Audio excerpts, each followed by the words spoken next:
Hello friends, welcome to our channel Let's Learn English. आज आपण शिकणार आहोत अगदी बेसिक पासून इंग्रजी बोलायला.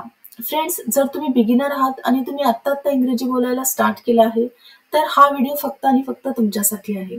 कारण आज मी तुम्हाला सांगणार आहे I am, I was, I will, I have यांच्यापासून बेसिक सेंटेन्सेस कसे बनवायचे, म्हणजे सिंपल सेंटेन्सेस कशी बनवायची, जे सेंटेन्सेस आपण डेली रुटीन मध्ये दररोज यूज करतो. तर हा व्हिडिओ तुम्ही लक्षपूर्वक आणि शेवटपर्यंत बघा, कारण हा व्हिडिओ बघितल्यानंतर तुम्ही नक्कीच इंग्रजीमध्ये बोलू शकाल. तर बघा, सर्वात आधी आपण पाहूया यूज ऑफ आय एम.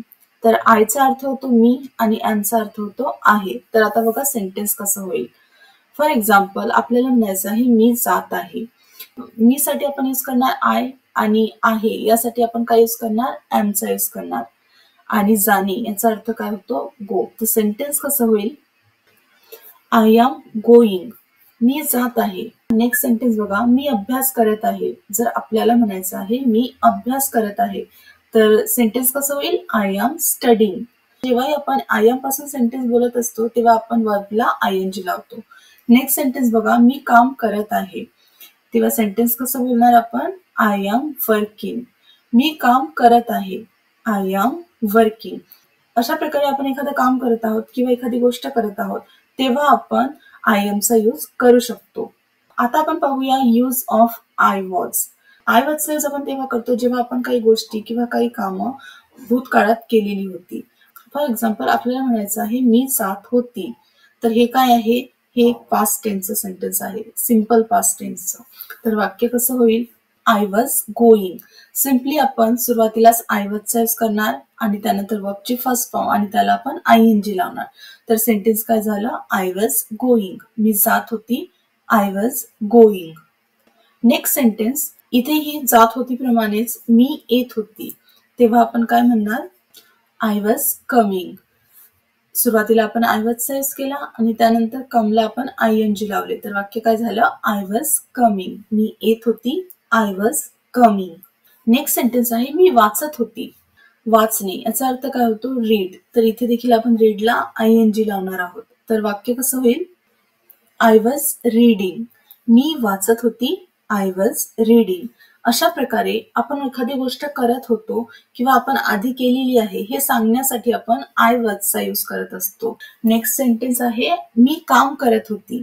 जर आपल्याला म्हणायचं आहे मी काम करत होती तेव्हा आपलं वाक्य कसं होईल, आय वॉज वर्किंग. काम करणे याचा अर्थ होतो वर्क. इथे सेंटेन्स काय आहे, मी काम करत होती, त्यामुळे आपण वर्कला आयएनजी लावले. सेंटेन्स काय झाला, आय वॉज वर्किंग. आता आपण पाहूया use of I will. Future बद्दल बोलण्यासाठी आपण आय विलचा यूज करतो. एक्झाम्पल बघा, मी जाईल. हे सेंटेन्स सिंपल फ्युचरचं आहे, जसं की मी जाईल. तर वाक्य काय होईल, आय विल गो, मी जाईल. सिम्पली आपण सुरुवातीलाच आय विलचा यूज करणार, त्यानंतर वर्बची फर्स्ट फॉर्म. तर वाक्य काय होईल, आय विल गो, मी जाईल, आय विल गो. मी अभ्यास करेल. आपल्याला सांगायचं आहे की मी अभ्यास करेल, केला नाहीये, मी करेल. तेव्हा आपलं सेंटेन्स काय होईल, आय विल स्टडी. मी अभ्यास करेल, I will study. Next sentence आहे मी सांगेल. हे देखील एक सिंपल फ्युचर टेन्सचं सेंटेन्स आहे. तर इथे देखील आपलं वाक्य कसं होईल, सुरुवातीलाच आपण आय विलचा यूज करणार. तर वाक्य कसं होईल, आय विल टेल. सांगणे याचा अर्थ होतो टेल. तर इथे सेंटेन्स कसं झालं, आय विल टेल, मी सांगेल, आय विल टेल. आता आपण पाहूया यूज ऑफ आय हॅव. तर आय हॅवचा अर्थ होतो जवळ असणे. तर आय हॅवचा यूज आपण तेव्हा करतो जेव्हा एखादी वस्तू आपली असते व आपल्या जवळ असते तेव्हा आपण आय हॅवचा यूज करतो.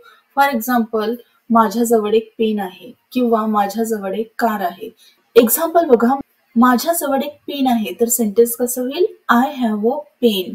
सिम्पली आपण आय हॅव पासून सेंटेन्स स्टार्ट करणार आणि एक पेन आहे यासाठी अ पेन. तर सेंटेन्स काय झालं, आय हॅव अ पेन. माझ्याजवळ एक पेन आहे, I have a pen. Next sentence बघा, माझ्याजवळ खूप सारे कपडे आहेत. आपल्याला सांगायचं आहे की माझ्याजवळ खूप सारे कपडे आहेत.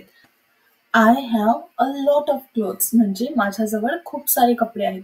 अशा प्रकारे एखादी वस्तू आपल्याजवळ असते किंवा अनेक वस्तू आपल्याजवळ असतात, तेव्हा जर आपल्याला सांगायचं आहे तेव्हा आपण आय हॅवचा यूज करणार. नेक्स्ट बघा यूज ऑफ आय हॅड. तर ह्या प्रमाणेच आपण हॅडचा देखील यूज करतो. पण हॅवचा यूज आपण प्रेझेंटमध्ये करतो, तर हॅडचा यूज आपण तेव्हा करतो जेव्हा एखादी वस्तू आपली होती व आपल्या जवळ होती. एक्झाम्पल बघा, माझ्याजवळ एक कार होती. आय हॅडचा यूज आपण तेव्हा करतो जेव्हा एखादी वस्तू आपल्याजवळ आधी होती. आता नाहीये, हे आधी होती हे सांगण्यासाठी आपण आय हॅडचा यूज करणार. तर सेंटेन्स काय होईल? I had a car. माझ्याजवळ एक कार होती. तर सेंटेन्स काय होईल? I had a car. माझ्याजवळ एक फोन होता. सेंटेन्स काय होईल? I had a phone. म्हणजे आधी माझ्याजवळ एक फोन होता हे मला सांगायचं आहे. तर मी काय म्हणणार? तर मी कशाचा यूज करणार? हॅडचा. आणि सेंटेन्स काय होईल? I had a phone. Next sentence बघा, माझ्याजवळ एक पुस्तक होते. आता आपल्याला सांगायचं आहे की माझ्याजवळ एक पुस्तक होते. तेव्हा सेंटेन्स कसं होईल? I had a book. माझ्याजवळ एक पुस्तक होते. I had a book. जेव्हा एखादी वस्तू आपल्याजवळ होती हे जर आपल्याला सांगायचं आहे तेव्हा आपण आय हॅडचा यूज करणार. आता आपण पाहूया यूज ऑफ आय कॅन. तर कॅनचा यूज आपण तेव्हा करतो जेव्हा वाक्याच्या शेवटी शकते, शकतो किंवा शकतात असे शब्द येतील. फॉर एक्झाम्पल, मी इंग्रजी बोलू शकते. तर हे काय आपण एक क्षमता दाखवत आहोत, एक ॲबिलिटी दाखवत आहोत की माझी ॲबिलिटी आहे इंग्रजी बोलायची. तर सेंटेन्स कसं होईल? I can speak English. म्हणजे कॅनचा यूज आपण तेव्हा करतो जेव्हा आपण एखादी गोष्ट करण्याची आपल्यामध्ये ॲबिलिटी असते हे सांगण्यासाठी आपण कॅनचा यूज करतो. तर सेंटेन्स काय होईल? I can speak English. मी इंग्रजी बोलू शकते. नेक्स्ट बघा, मी ते करू शकते. ते करण्याची माझी क्षमता आहे हे सांगण्यासाठी आपण कॅनचा यूज करणार. तर वाक्य कसं होईल? I can do it. मी ते करू शकते. आपण म्हणतो ना की मी ते करू शकते. तेव्हा आपण म्हणणार आय कॅन डू इट. म्हणजे इथे देखील आपण ॲबिलिटी दाखवत आहोत, आपली पॉवर दाखवत आहोत की मी ते करू शकते. तर अशा प्रकारचे सेंटेन्सेस बोलण्यासाठी आपण कॅनचा यूज करतो. नेक्स्ट सेंटेन्स बघा, मी एकटी जाऊ शकते. माझ्यात क्षमता आहे एकटी जाण्याची. तर वाक्य कसं होईल? I can go alone. मी एकटी जाऊ शकते. तर सेंटेन्स काय होईल? I can go alone. तर अशा प्रकारे आपल्याला आपल्यामधील ॲबिलिटी, क्षमता दाखवायची असेल, सांगायची असेल तेव्हा आपण कॅनचा यूज करतो. नेक्स्ट बघा, यूज ऑफ आय कुड. तर आय कुडचा यूज आपण तेव्हा करणार जेव्हा वाक्याच्या शेवटी शकली, शकलो किंवा शकत होती किंवा शकत होतो अशा प्रकारचे वर्ड असल्यास आपण आय कुडचा यूज करणार. एक्झाम्पल बघा, मी ते काम करू शकलो. आपल्याला म्हणायचं आहे मी ते काम करू शकलो. तेव्हा आपण आय कुडचा यूज करणार. I could do that work. मी ते काम करू शकलो. सेंटेन्स काय होईल? I could do that work. तर अशा प्रकारे आपण एखादे काम करू शकलो हे सांगण्यासाठी आपण आय कुडचा यूज करू शकतो. नेक्स्ट सेंटेन्स बघा, मी तिथे जाऊ शकली. जर आपल्याला म्हणायचं आहे मी तिथे जाऊ शकली तेव्हा आपलं सेंटेन्स काय होईल? I could go there. मी तिथे जाऊ शकली. I could go there. अशा प्रकारे आपण कुडचा यूज करून अगदी सिंपल सिंपल सेंटेन्सेस बोलू शकतो. आता आपण पाहूया यूज ऑफ आय शुड. तर शुडचा अर्थ होतो पाहिजे. एक्झाम्पल बघा, मला जायला पाहिजे. जर आपल्याला म्हणायचं आहे मला जायला पाहिजे अशा प्रकारचे वाक्य बोलण्यासाठी आपण शुडचा यूज करतो. तर वाक्य कसं होईल? I should go there. मला जायला पाहिजे. I should go there. किंवा आपण असंही म्हणतो ना की मला त्याच्याशी बोलायला पाहिजे तेव्हा आपण काय म्हणणार? I should talk to him. Next example बघा, मला त्याचं ऐकायला पाहिजे. तर मला त्याचं ऐकायला पाहिजे. तर वाक्य कसं होईल? आय शुड लिसन टू हिम. मला त्याचं ऐकायला पाहिजे. आय शुड लिसन टू हिम. तर अशा प्रकारे आपल्याला एखादं काम करायला पाहिजे. आपण असे सेंटेन्सेस बऱ्याचदा बोलतो. तेव्हा आपण सिम्पली शुडचा यूज करून असे सेंटेन्सेस बोलू शकतो. आपल्याला सुरुवातीलाच आय शुडचा यूज करायचा आहे आणि त्यानंतर वर्बची फर्स्ट फॉर्म. एक्झाम्पल बघा, मला आता झोपायला पाहिजे. जर आपल्याला म्हणायचं आहे मला आता झोपायला पाहिजे तेव्हा वाक्य कसं होईल? सिम्पली आपण वाक्याच्या सुरुवातीला आय शुडचा यूज करणार आणि त्यानंतर वर्बची फर्स्ट फॉर्म स्लीप आणि त्यानंतर ऑब्जेक्ट काय आहे? नाव. आय शुड स्लीप नाव.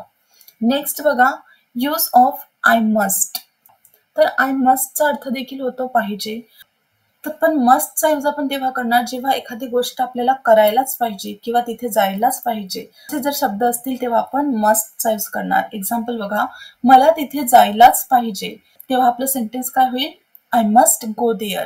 मला तिथे जायलाच पाहिजे. I must go there. Next example बघा, मला हे काम करायलाच पाहिजे. जर आपल्याला म्हणायचं आहे मला हे काम करायलाच पाहिजे, तेव्हा आपलं सेंटेन्स कसं होईल? म्हणजे हे काम खूप आवश्यक आहे आणि हे करायलाच पाहिजे, तेव्हा आपण अशा सेंटेन्सेस बोलण्यासाठी मस्टचा यूज करतो. I must do this work. Next sentence, मला तिच्याशी बोलायलाच पाहिजे. तर सेंटेन्स काय होईल? I must talk to her. मला तिच्याशी बोलायलाच पाहिजे. I must talk to her. तर फ्रेंड्स, आय होप की आज आपण जे काही शिकलो ते तुमच्या लक्षात आलं असेल. तर आजच्या व्हिडिओमध्ये बस इतकेच. आता आपण भेटूया नेक्स्ट व्हिडिओमध्ये न्यू टॉपिक सोबत. Till then keep learning, keep practising.